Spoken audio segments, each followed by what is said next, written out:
नमस्कार, मैं हूँ केशव पंडित और आप देख रहे हैं देश का तेजी से बढ़ता एटीवी न्यूज़ चैनल। इस वक्त आप देख रहे हैं हमारा खास कार्यक्रम एटीवी डिबेट। चर्चा में आगे बढ़ने से पहले आपको अपने मेहमानों से परिचय करवा देते हैं। हमारे साथ में इस वक्त जुड़े हैं रोहित रोहन जी, जो भारत भाग्य विधाता के संपादक हैं। बहुत-बहुत स्वागत है रोहित साहब आपका एटीवी न्यूज़ चैनल पर। हमारे साथ में राजीव खुराना साहब हैं, धन्यवाद। जो अंतर्राष्ट्रीय राजनीतिक विश्लेषक हैं और समय-समय पर जो है अंतर्राष्ट्रीय मुद्दों पर भी हम उनसे चर्चा करते हैं। बहुत-बहुत स्वागत है खुराना साहब आपका एटीवी पर। हमारे साथ में डॉक्टर अविरल मलिक जी हैं, भारतीय जनता पार्टी के प्रवक्ता हैं, नेता हैं। बहुत-बहुत स्वागत है मलिक साहब आपका एटीवी पर। चर्चा ये भी ज़रूरी करनी है क्योंकि देश में लगातार आरोप ये लग रहे हैं कि साहब आप तो धर्म देख कर के आप पहचान कर रहे हैं टेलीविज़न पर, मोदी मीडिया तमाम तरह की बातें हो रही हैं कि भई आपने पूरी कश्मीरियत पर आप इल्ज़ाम लगा रहे हो।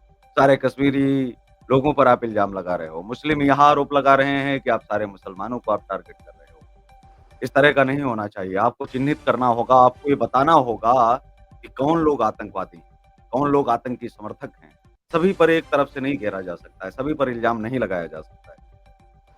कैसे पहचान करें कि आपके आस-पास कोई आतंकी समर्थक है? उसकी कैसे पहचान करें? क्योंकि असम के अंदर 11 लोग पकड़े गए और उन पर एफआईआर हुई। हालाँकि तमाम हज़ारों लोग अभी भी कमेंट कर रहे हैं, पाकिस्तान के समर्थन में कर रहे हैं। पानी छोड़ा तो कह रहे हैं ये तो इंसानियत ही नहीं हो सकती। आपने कैसे पानी जो है बंद कर दिया?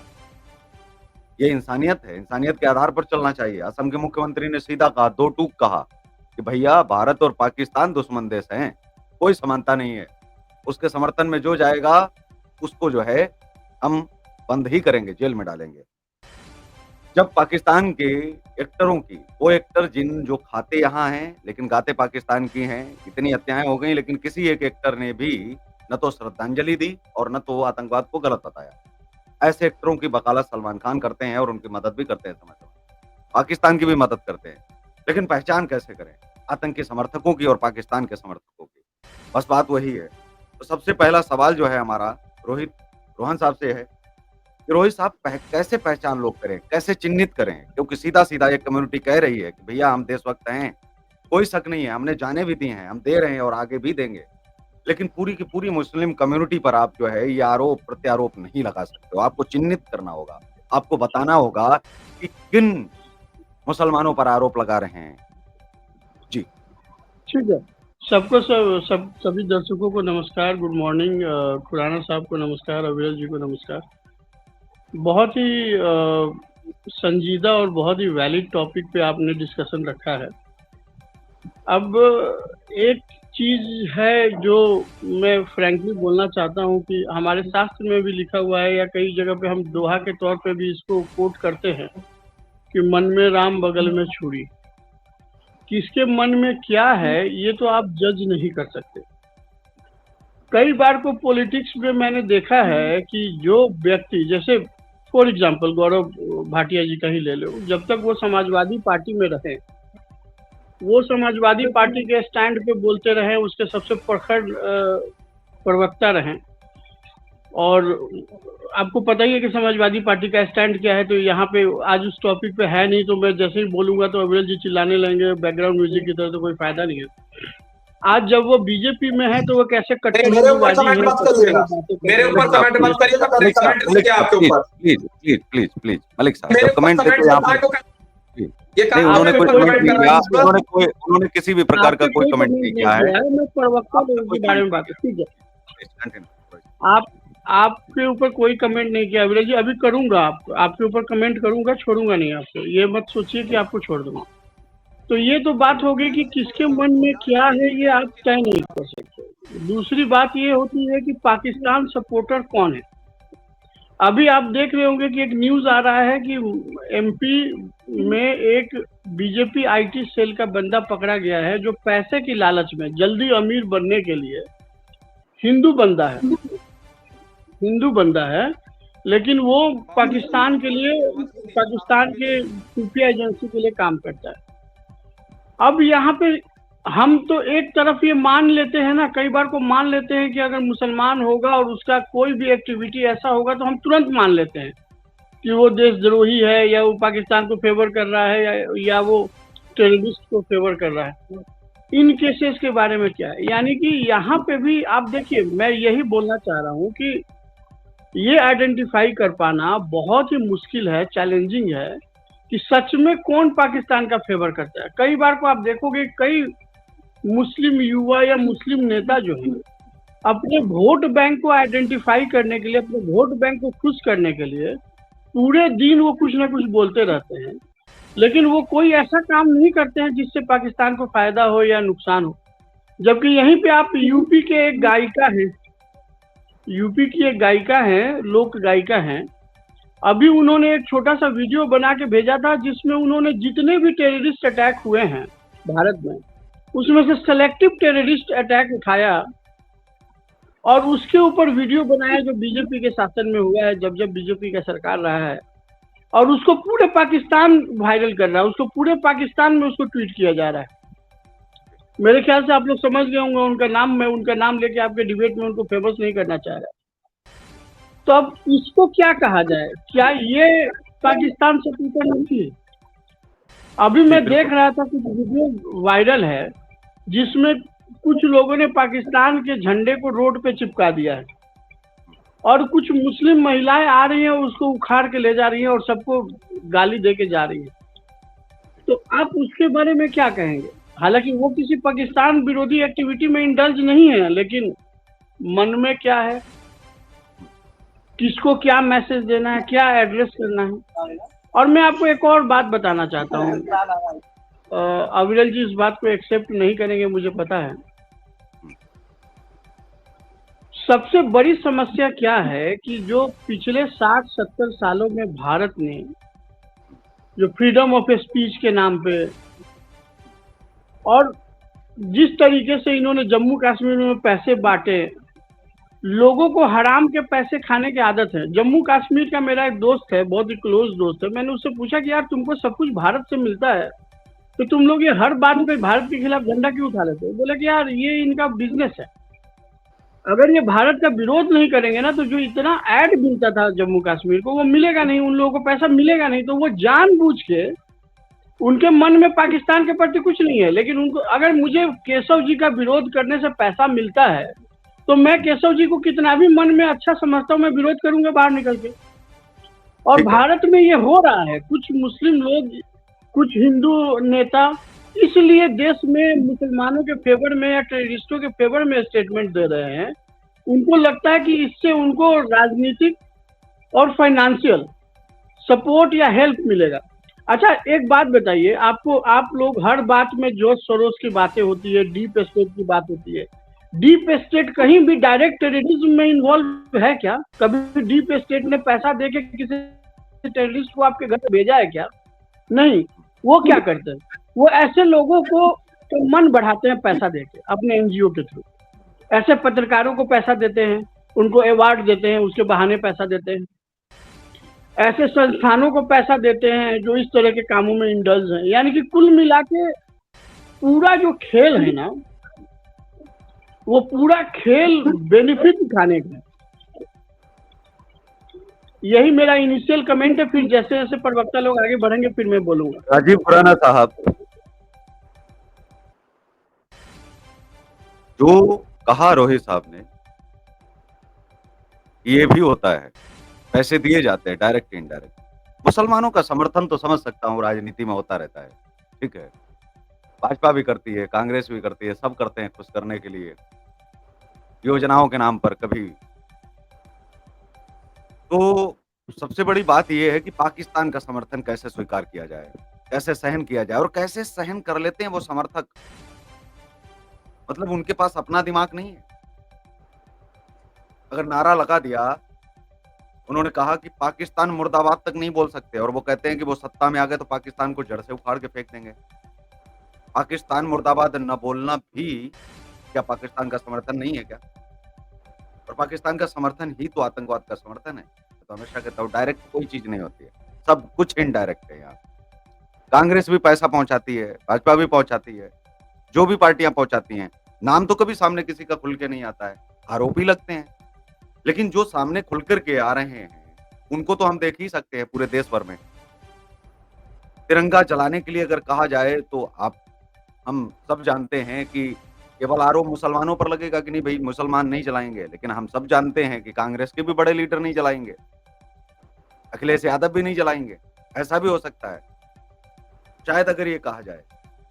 तो आरोपों के दायरे में तो हिंदू भी आते हैं, आरोपों के दायरे में तो सिख भी आते हैं, ईसाई भी आते हैं, अगर धर्म के आधार पर भी हम देखें तो, पाकिस्तान के समर्थक बहुत सारे मिल जाएँगे।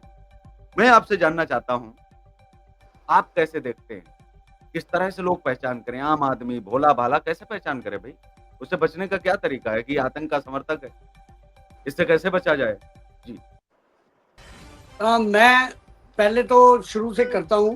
पहले रोहित जी की एक छोटी-सी बात का इन्होंने जो एग्ज़ाम्पल दिया कर्नाटक का, उसमें वो पाकिस्तानी मतलब पाक प्रेम कितना दिख रहा है, वो औरतें आ रही हैं, उठा रही हैं, वीडियो वायरल है, कहने की ज़रूरत नहीं।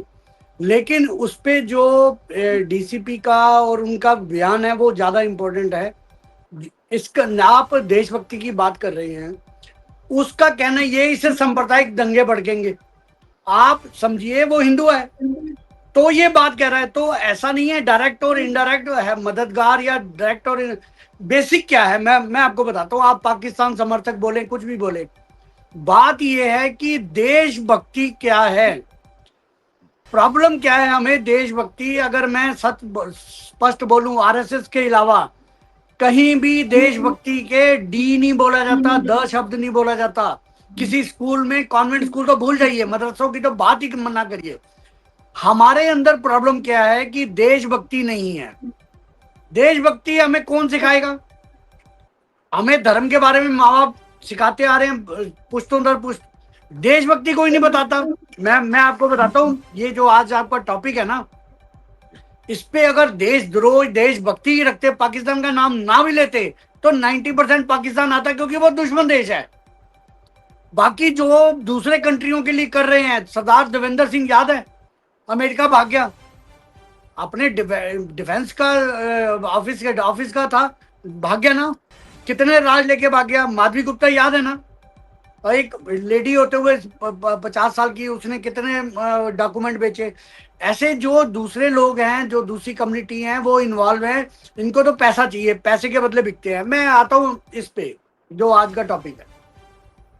सिर्फ देशभक्ति ही इसे रोक सकती है, देशभक्ति सिखाने वाला कोई नहीं है, ये है प्रॉब्लम। आप देखिए, सबसे पहले, मैं ज्यादा पुराना नहीं जा रहा, रोहित जी यहाँ बैठे हैं, इनको अच्छी खासी नॉलेज है। 1830 में 200 साल पहले अफगानिस्तान के लिए वहाँ के जो पुश्तो थे, उन्होंने कि अपनी, हम पश्तो अलग लोग हैं, हम अफगानी अलग अलग है, पठान होते हैं, हम ये होते हैं, काबली वाला, शाबली वाला। इन्होंने हर लिटरेचर में, हर उसमें अपने आप को अलग करने की कोशिश की। उसका रिजल्ट ये निकला, कुछ सालों बाद 1919 में अफगानिस्तान बन गया। ठीक, 1920 से पाकिस्तान के लिए लामबंदी शुरू हुई, और 1947 में मुस्लिम लीग की बात कर रहा हूँ, 1947 में पाकिस्तान बन गया। अब 2025 में खड़े हैं, एग्जैक्ट 200 साल बाद। अब फिर एक पाकिस्तान या एक नया कोई स्थान बनने को तैयार है, चाहे वो बांग्लादेश में कह लो, चाहे कश्मीर में कह लो। प्रांत तो बन चुके हैं, कंट्री बनना बाकी है। अब आते हैं इस पे, आपने कहा देशभक्ति, ये जो है, मैं बताता हूं कि देशद्रोहियों को कैसे पहचाने। हमने पहचानना नहीं है। 200 साल में जो जिसने जो एक्टिविटी करी, हमने नहीं पहचाना, सबक नहीं लिया। लाहौर एक हिंदू शहर था, सिटी था, 85% हिंदू थे, तो सिर्फ 15% थे। वो आप जिन्होंने मांगा कि हमें ये, आपके पास तो बड़े बड़े सारे सिटी आ गए, बॉम्बे आ गया, कलकत्ता तो बहुत बड़ा होता था, आपके पास इतने बड़े बड़े, हमारे पास तो कुछ बचा ही नहीं, तो हमें लाहौर चाहिए। लाहौर खाली करवाया गया 85% हिंदुओं से। आप कुछ नहीं बोले। आप पहचानो ना, मैं पहचान बता रहा हूँ। बलूचिस्तान इंडिया में आना चाह रहा था, पहचान बता रहा हूँ, जो आपका टाइटल है कि कौन है देश के दुश्मन। आपने कश्मीर का वो मुद्दा वहां ले गए इंटरनेशनल कोर्ट में, वहां यूएनओ में, पहचानो। आपने जब सन 71 में 95,000 सैनिक बिना शर्त के छोड़ दिए, लाहौर तक पहुंची हुई सेना को वापस बुला लिया, उसके बदले 445 नहीं छुड़ाए, आप पहचानिए। आपको मैं हिस्ट्री दिखा रहा हूँ। पाकिस्तान को 55 करोड़ के लिए देने के लिए किसने वो अनशन करा, आप पहचानिए। बॉलीवुड में फवाद खान को लाने के लिए, मैं 2-3 एग्जांपल देके क्लोज करूंगा। बॉलीवुड में फवाद खान को कि ये स्मार्टेस्ट एक्टर है पाकिस्तान का। अरे पिछले टॉप 10 इयर्स में ऋतिक रोशन वर्ल्ड के टॉप 10 के स्मार्टेस्ट में आ रहा है, और आप पाकिस्तान से एक सड़क वाला आलू उठा के ला रहे हैं और यहाँ आप मार्केटिंग कर रहे हैं कि वो स्मार्ट है, वो एक्टर है जबरदस्त। लेकिन सवाल हमारा अमन की बिल्कुल आशा अलग था। आप आज का जो पहचानो, विषय था अमन जी, की आशा आज आप का विषय पहचानो। जो था, मैं मोदी ये को कह रहा हूँ वीजा, कि अगर एक मिनट एक मिनट एक सेकंड, अब मैं इनिशियली रखूंगा, बाद में मैं ज्यादा नहीं बोलूंगा। मोदी को 2005 में वीजा देने के लिए मना करने वाले आप पहचानो। सरदार डैम रुकने वाले आप पहचानो, किन्होंने रोका। मोदी हटाने में पाकिस्तान में जाके मदद वाले आप पहचानो। जिन अभी तक ये जो इंसिडेंट हुआ, 25,000 लड़कियां ऐसी हैं जो इंडिया में रह रही हैं, उनके हस्बैंड पाकिस्तान में हैं, उनके बच्चे पाकिस्तान में हैं, वो यहाँ का बेनिफिट उठा रही हैं, हर चीज का, रसोई गैस का, सिलेंडर का, जो अभी अविरल जी बताएंगे सारे बेनिफिट। आप ये देखो कि पत्रकारिता, जर्नलिज्म कितना फंसा हुआ है। आज तक इन्होंने क्या क्या नाम लिए, एक समुदाय, अल्पसंख्यक, शांति प्रिय, ये वो नाम ले, किसी ने नाम नहीं लेते, नाम लेते हुए अभी भी डर रहे हैं। 28 धर्म के आधार पे मार दिए, अभी तक कोई बोला है कि मुस्लिम आतंकवाद, शब्द सुनिए आप, मुस्लिम आतंकवादियों ने हिंदुओं को चुन चुन के मारा। सेकंड अभी बोलने की हिम्मत हुई है, हिंदू मुस्लिम आतंकवादी आज तक नहीं बोल पाए। मैं ये बात कह रहा हूं, आपके मीडिया में आपके कहां तक रोकोगे? लवलीन सिंह का हस्बैंड पाकिस्तानी वो है, उसका पर्सनल मैटर है, लेकिन जहां देश की बात आएगी हम सोचेंगे तो सही, रीना राय का, सानिया मिर्जा का। मैं ये कह रहा चाहूँ, ये इतनी गठियां हैं, इतनी गुंजले हैं, आपस में फंसी हुई हैं कि आपको अलग सोच से, देशद्रोह, देशभक्ति के चश्मे से, देश प्रेम के चश्मे से जब तक नहीं लगाओगे अपने, आपको नहीं दिखेगा कौन देश के अगेंस्ट काम कर रहा है। वो चाहे पाकिस्तान के अगेंस्ट करे या किसी के अगेंस्ट करे, कंट्री के ठीक है अगेंस्ट जो करे उनको आइडेंटिफाई करना। जी। Please, Surjit thank you. Singh साहब हमारे साथ में जुड़े हैं, बहुत बहुत स्वागत है।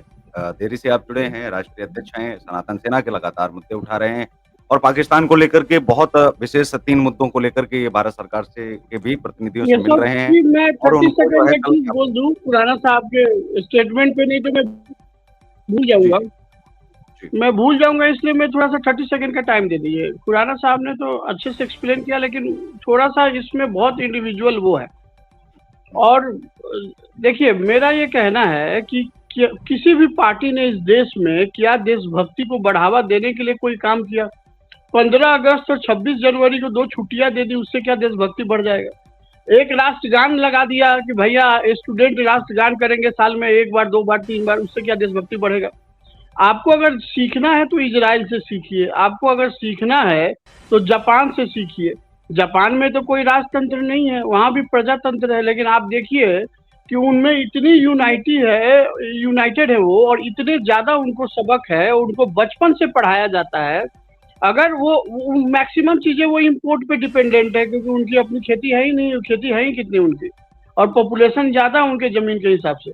अगर किसी प्रोडक्ट की रेट ज्यादा हो जाता है, पूरा पाकिस्तान, पूरा जापान उसको नहीं खरीदता है, ताकि जब रेट गिर जाएगा तो वो खरीदेंगे, ताकि वहां के देश के जो गरीब लोग हैं उनको वो मिले। अगर मान लेते हैं यहाँ पे प्याज 100 रुपए किलो हो जाता है, हम शौक से खरीदते हैं और शौक से बनाते हैं। आप ये पंजाब में, जापान में नहीं कर सकते। एक तो ये, तीसरा हमें सीखना चाहिए चाइना से। चाइना जल्दी किसी भी दूसरे कंट्री के साथ वार नहीं करता है, उसने अपने कंट्री के अंदर इतना टाइट कर रखा है, भाई मेरे देश के मैटर में तो कोई भी देश नहीं बोल सकता। वही चाइना है जहां पे पाकिस्तानी और मुस्लिम लोग पापड़ की तरह सीधे हो रखे हैं, पापड़ की तरह। और वही लंदन में देख लीजिए, भारत में देख लीजिए, बाकी कंट्री में देख लीजिए। तो जो आपने कानून के नाम पे, फ्रीडम ऑफ स्पीच के नाम पे, और पता नहीं वोट बैंक के चक्कर में आपने जो इन लोगों को मन इतना बढ़ा रखा है, तो इनको जब भी मौका मिलता है कि ये देश का विरोध करके उसको कमा सके, वो करते हैं। और इसमें बीजेपी भी वो क्रिमिनल है, इसमें कांग्रेस तो नहीं है, कांग्रेस तो सबसे बड़ी क्रिमिनल रही है, लेकिन बीजेपी भी पार्ट ऑफ दिस है। अटल जी ने कुछ नहीं किया। अटल जी जब तक सरकार के बाहर थे, जय श्री राम करते थे। जिस दिन उनकी सरकार बनी थी, वो सबका साथ सबके विकास पे आ गए थे।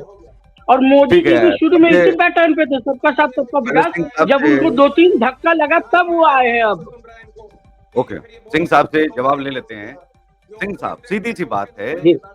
इन दोनों लोगों को सुना होगा तो निकल के ये आया कि जिस चीज़ के लिए आप मराठी सुनने के लिए आप मरे जा रहे हो, मराठी के नाम पर आप मार रहे हो, लोगों को ये कर रहे हो, लोग बुढ़ापे में 80 साल के, 60 साल के, 70 साल के कैसे सीखेंगे मराठी? और सीखना मुश्किल है। अगर आपको इतना ही देशभक्ति का और हिंदुत्व का बुखार चढ़ा हुआ है, तो भाई आप वंदे मातरम सुनिए, उसको याद कर लेंगे लोग 3 दिन में, 4 दिन में अगर डंडा पड़ेगा। जगह-जगह आप अगर पीटेंगे इसका समर्थन हम भी करेंगे, खुलेआम करते हैं। कह रहे हैं कि अगर जिसको वंदे मातरम और राष्ट्रगान नहीं आता है, इसके लिए अगर कोई देश में मारपीट करता है और शुरुआत अभियान कर देता है, कोई दिक्कत नहीं, कोई समस्या नहीं, होना ही चाहिए और लोग याद करेंगे। करना ही पड़ेगा, सीधी बात है कि करना ही पड़ेगा।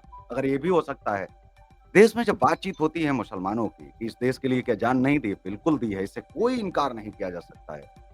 हर मुसलमान आतंकवादी नहीं है, इससे भी इनकार नहीं किया जा सकता। लेकिन इनकार इससे भी नहीं किया जा सकता है कि हर आतंकी मुसलमान है। इनकार किसी बात से नहीं किया जा सकता है। डिनाई आप किसी चीज़ को नहीं कर सकते हो। कि वो जान नहीं दे रहे हैं, उनके अंदर देशभक्ति कम है, वो भी नहीं है। लेकिन प्रॉब्लम यहाँ परसेंटेज की है। कि यहाँ जान देने वाले, एपीजे अब्दुल कलाम की सोच वाले सिर्फ 2% हैं। जान देने वाले 1% हैं राष्ट्र के लिए और राष्ट्र के लिए सोचने वाले भी 2-3% हैं। अगर हम मान लें मोटा-मोटा तो 5% हैं ऐसे कि जो इस राष्ट्र के लिए समर्पित हैं। 5% हम और जोड़ लेते हैं जो वैचारिक भाव से भी कहीं न कहीं सहमत हो जाते हैं, साथ खड़े हो जाते हैं। 10%, 5% और जोड़ लेते हैं जो धर्म के साथ-साथ में राष्ट्र भी लेके चलते हैं। ठीक है, वो किसी भी पार्टी के समर्थक हो सकते हैं, आलोचक हो सकते हैं, लेकिन फिर भी उनके दिल में कहीं न कहीं हिंदुस्तान के लिए एक जगह है, एक सॉफ्ट कॉर्नर है। केशव जी, 15% को अगर हम छोड़ मैं दें आपके सवाल और में एक तरफ दो छोटा सवाल जोड़ देता हूँ। सत्ता पक्ष से अविरल जी हैं। पहले मेरा सवाल है कि हमारे देश में खुलेआम कुछ मुस्लिम नेता और मुस्लिम बोलते हैं कि हम भारत माता की जय नहीं बोलेंगे। आपने ठीक है, आज तक उनके वो खिलाफ क्या कराएँगे। कार्रवाई किया? दूसरा सवाल ये है, अरे सुन तो लीजिए अविरल जी, सवाल तो ले लो, पहले ही आप चिल्लाने लगते हो, इससे आपकी कमजोरी पता चलता है। पहले मैं आप दोनों तक आता हूँ। अब यहाँ पर सवाल ये उठता है सिंह साहब, जी। आप तक आते हैं। जी। जी, रोहित साहब आपकी आवाज़ जो है बहुत स्लो जा रही है दोनों लोगों की। अब जी। सवाल ये उठता है इस देश में कि इनकार किसी बात से नहीं किया जा सकता है कि इस देश के लिए अब्दुल हमीद ने जान दी है, बिल्कुल इनकार नहीं है। मुस्लिम थे, इससे भी इनकार नहीं है। इस देश के अंदर बुरहान वानी जैसा आतंकवादी हुआ, अफजल गुरु भी आतंकवादी हुआ, इससे भी इनकार नहीं किया जा सकता है। आतंकवादी मुसलमान था, इससे भी इनकार नहीं है क्योंकि फातिहा पढ़ा गया, कब्र है उनकी भाई और इस देश के जो है इमाम साहब, मौलवी साहब पढ़ने गए। इससे कौन इनकार कर सकता है? आपने जिन मांगों को रखा है, सबसे पहले तो हम ये चाहते हैं कि आपकी संगठन की तरफ से आप लगातार जो है पूरे देश भर में जो है आंदोलन कर रहे हो, लगातार लोगों के खिलाफ आप जा रहे हो। आपने क्या मांगे सरकार के सामने रखी है, पहले तो आप ये बताएँ। दूसरा, हम किस आधार पर चिन्हित करें? कैसे चिन्हित करें आम लोगों को? ये बड़े मुद्दों पर तो हम सलमान खान को भी चिन्हित कर सकते हैं, राहुल गांधी को भी चिन्हित कर सकते हैं, सबको कर लेंगे, हमें उनसे क्या लेना-देना? हमारे पड़ोस में कोई पाकिस्तानी समर्थक है कि नहीं, इस पर चर्चा कैसे होनी चाहिए, उसको कैसे हम पहचान करें, उसको कैसे पहचानें? जी। जी। देखिए अभी जो हमने माँगे की हैं, हमारे संगठन द्वारा माँगे की गई हैं कि पहले तो पाकिस्तान को आतंकवादी देश घोषित करें और भारत जो है घोषित करे कि वो आतंकवादी देश है। उसको जितने भी हमारी एक्टिविटीज़ है यहाँ से जो भी सहायता पहुँचती है हमारे लोगों से, फ़िल्म इंडस्ट्री है, वो सब बंद हो जाएगी अपने आप, घोषित करेंगे।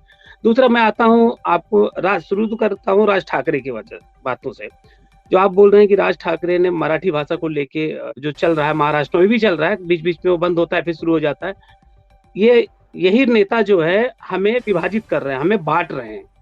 जो मुस्लिम जो है देश के प्रति आस्था रखता है, उसको भी ये भड़काने का काम कर रहे हैं कि आप भी जो है अलग दिशा में जाओ। आज जो है जो चल रही जो सिचुएशन जो अभी खुराना जी ने बोला कि हम उस दिशा में आगे बढ़ रहे हैं कि एक और जो है पाकिस्तान बन जाएगा और ये अगर बनेगा भी इन फ्यूचर कभी कुछ इस तरह कंडीशन हुई जो आज हम कश्मीर को लेके कर रहे हैं, कश्मीर के प्रति जो है भारत के बहुत सारे राज्य नाराज भी हैं कि वहाँ कश्मीर के हालात कुछ हैं, वहाँ मुसलमान जो है वो पाकिस्तान की तरफ जो है उनका झुकाव है। अगर नहीं भी है तब भी उनके दिमाग में, लोगों के दिमाग में यही आ रहा है कि वहाँ झुकाव है। आज जो है सबसे पहला कि जो राजनीति हो रही, जो राजनेता हैं या किसी पार्टी के, अभी अखिलेश यादव कुशीनगर गए थे एक मस्जिद के मामले में। इस सिचुएशन में जब हालात देश के ऐसे हैं तो आपको दौरा करने की जरूरत क्या थी? अखिलेश यादव को तो कश्मीर भी जाना चाहिए था, वहां न जाके कुशीनगर गए। तो गलत है ये सब चीजें जो है। और ये जो राजनीतिकरण हो रहा है, जो हम सबको फंसाया जा रहा है उसमें, अभी ये समझ नहीं पा रहे हैं लोग। हमने क्या किया, हम हिंदू मुस्लिम की बात कर रहे हैं। आप खुद सोचिए केशव जी, कितने ऑफिसर मुस्लिम हैं। आज अगर हम जो है हिंदू मुस्लिम की बात करेंगे, इंसान का दिमाग ही है, कब किस दिशा में सोचना शुरू कर दे कोई नहीं कह सकता। तो सबसे बड़े जो हमारे वो नेता हैं, जो बड़े नेता हैं, जो बार बार हिंदू मुस्लिम की बात करते हैं, करिए आप पाकिस्तान की बात करिए, आप इंडिया में रहने वाले मुसलमानों की बात मत करिए। क्योंकि क्या होता है, जो बड़े हैं, जो 45 साल 50 साल के ऊपर, वो समझते हैं सिचुएशन को, जो बच्चे हैं वो समझते नहीं है। आज जो है अगर हिंदुस्तान से आतंकवाद की सवाल तरफ और कोई है बढ़ रहा आपके है। साथ में, एक छोटा-सा सवाल है और मैं चाहूँगा थोड़ा-सा कंप्लीट करें, क्योंकि रोहन जी, साहब का भी एक सवाल है, उसको साथ में ऐड करके हम मलिक साहब के पास चलते हैं। सभी को उन्होंने जी, सुना है।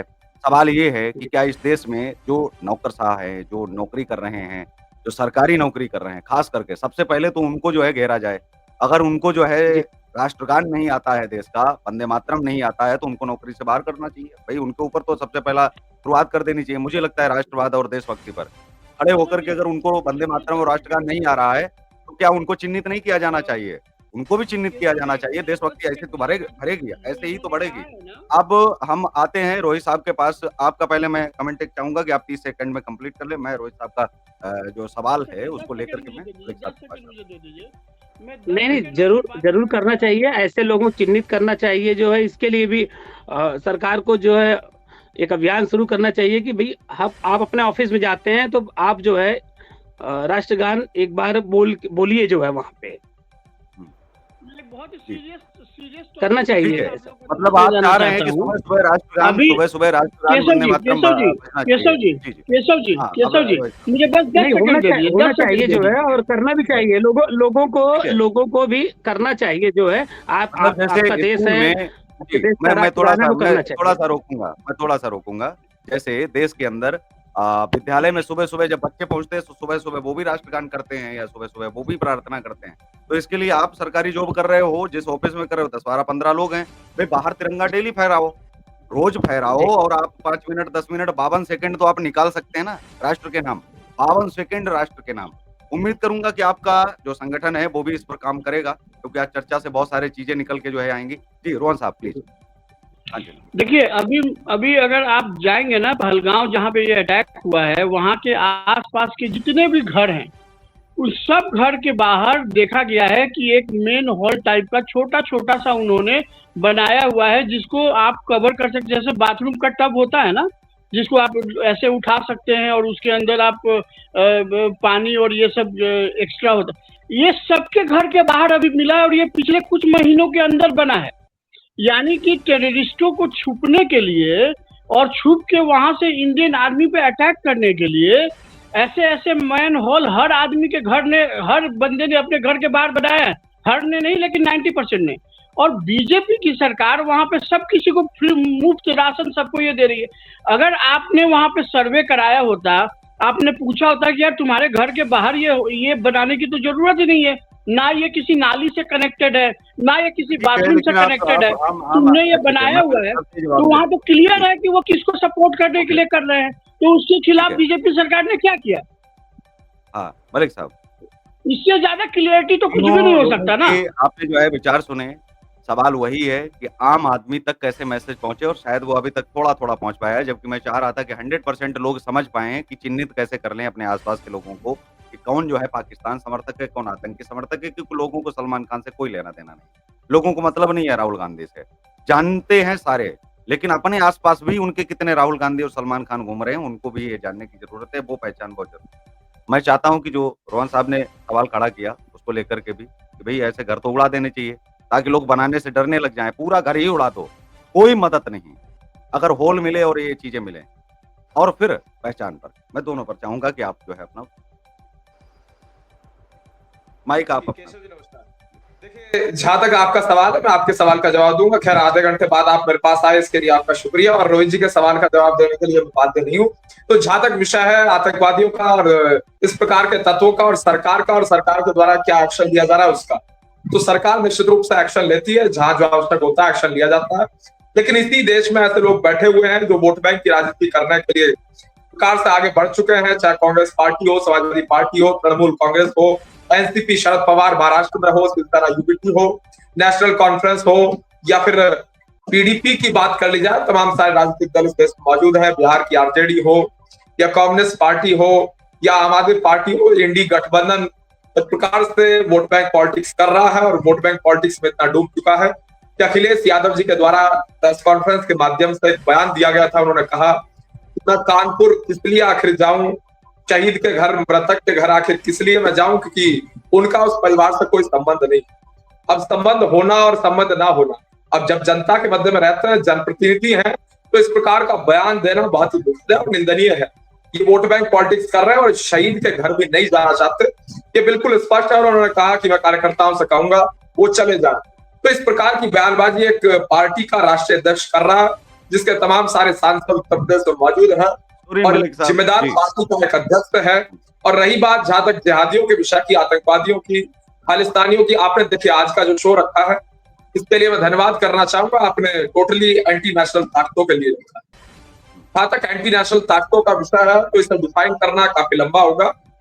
अगर खालिस्तानियों की बात कर ली जाए तो खालिस्तानियों पर अगर पंजाब की मुख्य रूप से बात की जाए तो पंजाब की सरकार ने क्या किया और किस सरकार के दौरान खालिस्तान का मूवमेंट कितना बढ़ा और कितना डाउनफॉल हुआ, अगर उसका तुलना कर ली जाए, भगवंत मान की सरकार आज के समय पंजाब के भीतर है और निरंतर जिस प्रकार से पंजाब में भगवंत मान सरकार के नेतृत्व में जिस प्रकार से खालिस्तानी बढ़े वो सबने देखा।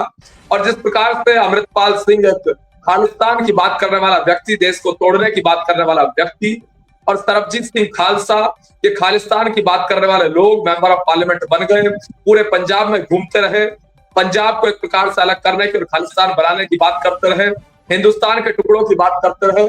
अमृतपाल सिंह की गिरफ्तारी, अरेस्ट तब हुआ जब यूनियन होम मिनिस्ट्री की उसमें एक प्रकार से दखल हुआ, केंद्रीय गृह मंत्री का दखल हुआ। आप अलग विषय में चले गए, मैं नहीं चाह रहा था। मैं चाह रहा हूँ कि हम लोग विषय पर रहे हैं और 2-2 मिनट सभी का, सभी को मैं 2-2 मिनट दूंगा, सभी को। रोहित भैया,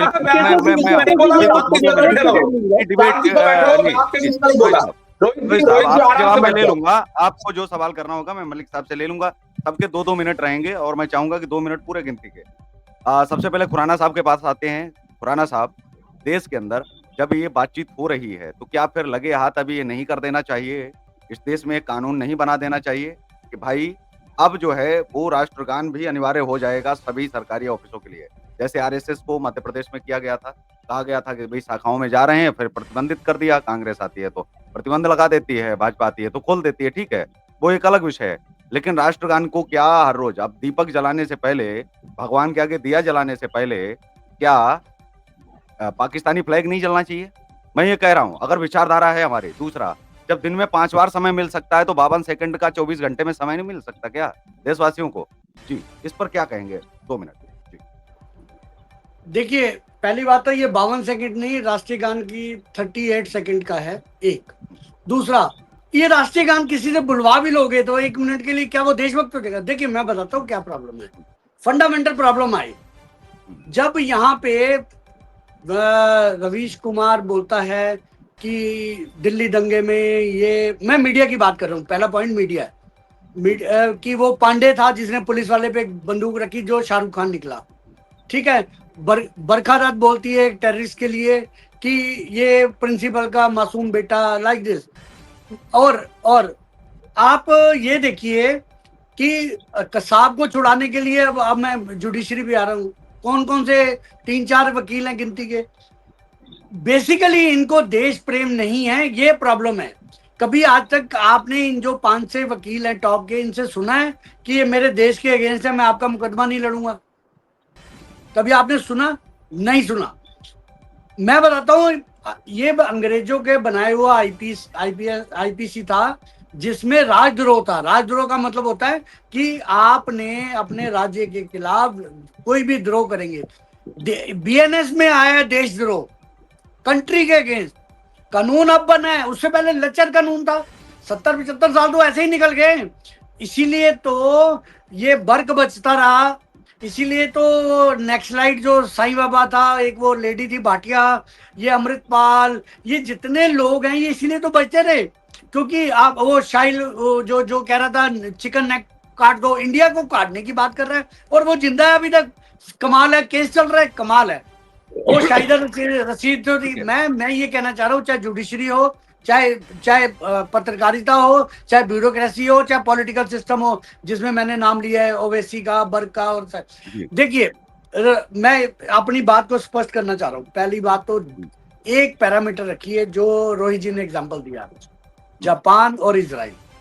हुँ, आपको देश के खिलाफ कोई हो, उसके लिए मेरे शब्दों को गौर करिए, हुँ, उसके लिए मिनिमम फांसी होनी चाहिए। आप हंसना नहीं कि मैक्सिमम क्या होना चाहिए, मिनिमम फांसी होनी चाहिए। हुँ। उससे नीचे क्यों ठीक है। है 10 साल 20 साल आप क्यों पाल ठीक रहे है, हैं? मैं रोहित दूसरा साहब से रोहित जी से मैं जान लेता हूँ। देखिए, आपको अगर चलो, राष्ट्रगान आपने सुना दिया, तो आपकी राष्ट्रभक्ति तय नहीं होगी। जबकि वो तो कह रहे हैं हम भारत माता की जय नहीं बोलेंगे, जय फिलिस्तीन बोल लेंगे। मतलब वो तो बोलना ही नहीं चाहते। अगर उन्होंने जिस दिन बोल दिया है तो राष्ट्रभक्ति तय हो जाएगी। मान लेंगे भाई, हम तो मान लेंगे। मैं ये कह रहा हूँ ठीक है। वंदे मातरम जिस दिन सुना दिया हम तो मान लेंगे। दूसरा, अगर अगर इसी आधार को देखें, तो फिर कलमा भी याद करने में क्या जाता है? अगर जान बच रही है तो याद कर लीजिए, क्या दिक्कत है? भाई उससे कौन-सा आप मुसलमान बन जाएँगे? फिर तो ये भी देश में पूरे हो जाना चाहिए। मैं ये कह रहा हूँ कि अगर केवल सीखने से और चीज़ें करने से अगर कुछ होता ही नहीं है, तो फिर इसमें बढ़ावा क्या जाता है? जैसे मराठी सीखने ठीक है। से फिर मराठी की जगह ठीक हिंदी है, आ तो जाए, मैं हिंदी की जगह मैं मराठी आ सबसे जाए, हम पहले कन्नड़ जो सीख है लें। मैं ये कह रहा हूँ कि मुझे कुछ मुझे तो कम मैं रोहित से जी, कम ये रोहित जी, चीज़ें जी, जी, मैं आप तक 2 आता हूँ। सेकंड दीजिएगा। खुराना साहब आप तक आते हैं पलट के। जी, प्लीज़। रोहित साहब। नहीं, जी, आपके मैं सवाल में ही चूँकि ऐड कर रहा सत्ता हूँ, जी, आपका सवाल ही करेक्ट कर रहा हूँ। बात कलमा पढ़ने की, वो धार्मिक है। आप हुँ, राष्ट्रीय गान पढ़ने की कर रहे हो, हनुमान चालीसा थोड़ी बोलने के बोल रहे हो। हाँ, देखिए, बिल्कुल। वो धर्म की बात कर रहे हैं, आप राष्ट्र की बात कर रहे हो, मैं मैं आपके राष्ट्र की बात सवाल कर पे रहा वो कर रहा हूँ। हूँ। जी, जी, जी, सब बोलिए। सबको मैं जवाब देता हूँ, लेकिन चूँकि यहाँ पे सबसे पहले मैं अविरल जी को जवाब दूँगा, क्योंकि वो सत्ता पक्ष से हैं, उनके पास पावर है और वही कुछ कर सकते हैं सुधार के लिए। आपने देखा अविरल जी ने सारे प्रॉब्लम्स गिना दिए कि भैया अखिलेश उसके खिलाफ बोल रहा है, समाजवादी पार्टी बोल रहा है, कौन सा जम्मू कश्मीर का पार्टी बोल रहा है। तो क्या ये लोग रसिया में बोल सकते हैं क्या इस तरीके से? क्या ये लोग इजराइल में बोल सकते हैं क्या? ये लोग चाइना में बोल सकते हैं क्या? चाइना में इनके साथ क्या होता? तो क्या भारत ने उनके इन लोगों के साथ ऐसा कुछ किया? अगर नहीं किया तो उनका मन बढ़ेगा कि नहीं? पहली बात। दूसरी बात, हमने जितने भी इनसे टारगेटेड क्वेश्चन पूछे हैं कि भैया आपको दिख रहा है कि घर के सामने हॉल बनाया हुआ है, मेन हॉल बनाया हुआ है ताकि टेररिस्ट छुप सके, आपने उन लोगों के खिलाफ क्या किया? तो इन्होंने पहले ही बोल दिया कि रोहित जी पे जवाब नहीं देंगे, क्योंकि ये दे भी नहीं सकते हैं, इनकी औकात भी नहीं है। अब मैं आता हूँ मुद्दे आपकी पे। औकात नहीं है, 4 सवाल मुद्दा आपसे पूछ ये रहा हूँ, है, आपकी औकात उनको नहीं है, म्यूट अपनी कीजिए, उनको औकात म्यूट सुधारो कीजिए, पहले। उनको म्यूट कीजिए, जब अपने टाइम पे बोलेंगे, अपने टाइम पे बोलेंगे, अभी म्यूट कीजिए। अब मैं आता हूँ मुद्दे पे। इस देश में जहां हम ये मान के चलते हैं कि संविधान जो है सबसे बड़ा ग्रंथ है हमारा, हम संविधान से चलते हैं। आप मुझे 10 मुसलमान से सर्वे करा दीजिए जिसमें से एक मुसलमान भी बोल दे कि वो संविधान को कुरान के ऊपर मानता हो। सही जब आपने ये सही कल्चर ही नहीं बनाया हमारे देश में कि हम जिस संविधान से ये देश को चला रहे हैं, जिस संविधान से अविरल जी को ये पावर मिला हुआ है कि यहाँ पे बैठ के जोर जोर से चिल्ला रहे हैं दूसरे के ऊपर, उस संविधान को ही अगर कोई नहीं मान रहा है तो आप क्या सोच रहे हैं कि देशभक्ति बढ़ जाएगा? देशभक्ति तो वही बढ़ाएगा ना, देशभक्ति का फायदा तो वही होगा ना जब आप ठीक संविधान है, को मानेंगे। मैं सिंह साहब के देशभक्त हूँ, पास जाके चलते हैं चार और लोगों फिर को हम मार दूं। तीनों लोगों के जो है जवाब ले लेते हैं। लास्ट में हम क्लोजिंग कमेंट की तरफ भी बढ़ेंगे। सुरजीत सिंह साहब, क्या आप देश के जी, अंदर एक चीज़ नहीं हो जानी चाहिए कि भई आप चाहे अपनी पूजा पद्धति करिए, लेकिन सुबह-सुबह उठ कर के आपको जो है राष्ट्रवाद के लिए टाइम निकालना पड़ेगा। हर हाल में निकालना ही पड़ेगा। तिरंगा आपको लहराना पड़ेगा, चाहे मंदिर हो, चाहे मस्जिद हो, विद्यालय हो, कोई भी जगह हो, सरकारी संस्थान हो। सुबह आपको आना है और सुबह आपको जो है तिरंगा लहराना है, ये कर दिया जाए। हम सुबह हनुमान चालीसा पढ़ेंगे, ठीक है, वो घर का विषय है, आप पढ़िए ना। लेकिन राष्ट्रवाद पर अब शुरू नहीं हो जाना चाहिए क्या? वंदे मातरम तो लोग बोलते ही नहीं हैं, ये सच्चाई है। नहीं पढ़ेंगे, नहीं करेंगे, वंदे मातरम लागू ही होगा। इस देश में रहना है तो वंदे मातरम पढ़ना ही अरे पड़ेगा। जैसे पढ़ना कि ही जो आपके पड़ेगा अगर ये पीछे चीज़ हो लिखा हुआ जाए। है जी, भारत का सिंह साहब। संविधान, हुँ, लोगों ने ये बोल दिया कि हम भारत के संविधान के ऊपर अपने धर्म का कुरान रखते हैं, अपने धर्म का किताब रखते हैं, तो उस देश से में आप क्या उम्मीद करते हैं? ये तो सरकार ही कर सकती है ना, सरकार ही लॉ नहीं, ला सकती सरकारें है तो ना। कुछ नहीं कर आप सकती हैं, सरकारें कर लेती तो संगठन कुछ नहीं करते, संगठन इस देश में किस लिए बने हैं? संगठनों ने जो किया है, इस देश में सिर्फ़ संगठनों ने किया है, सरकारें तो कभी बदलती नहीं, सरकारें कुछ चाहती भी नहीं है।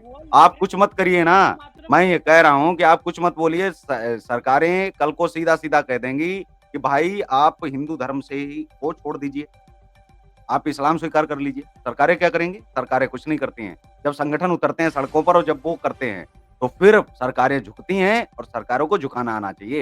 ये लोगों को करना पड़ेगा। अगर सरकार को झुकाना नहीं आता है तो सरकार कुछ नहीं करेगी आपके लिए। भले ही आपका वोट लेकर के वो सत्ता में गए हैं। लेकिन आपको अगर झुकाना आता है सरकारों को, भले ही आपकी ही सरकार है, लेकिन झुकाना आना चाहिए, झुकाना पड़ेगा। जी, सुरजीत सिंह साहब। जी, देखिए क्या है, वंदे मातरम जो है, अगर प्रत्येक नागरिक जो है देश का, अगर उसको डेली रूटीन में ले लेगा, तो जो कोई भी कास्ट हो, कोई भी धर्म हो, तो अगर वो 10 दिन करता रहेगा, तो ऑटोमेटिक उसकी जो आस्था है देश के प्रति जो है, नहीं, लट लेकर आएगी के नहीं आएगी जो है। बजाना चाहिए, ये तो मराठियों से सीख लेना चाहिए कम से कम, जो जी। महाराष्ट्र में हो रहा है, और ये लठ लेकर के वो करवाना शुरू कर दें, क्या दिक्कत है? नहीं, नहीं, होनी भी चाहिए, वो करना भी चाहिए जो है, क्योंकि क्या है ना, अगर जब अब आ रहा है देश की बात, राष्ट्र पहले है, उसके बाद धर्म है।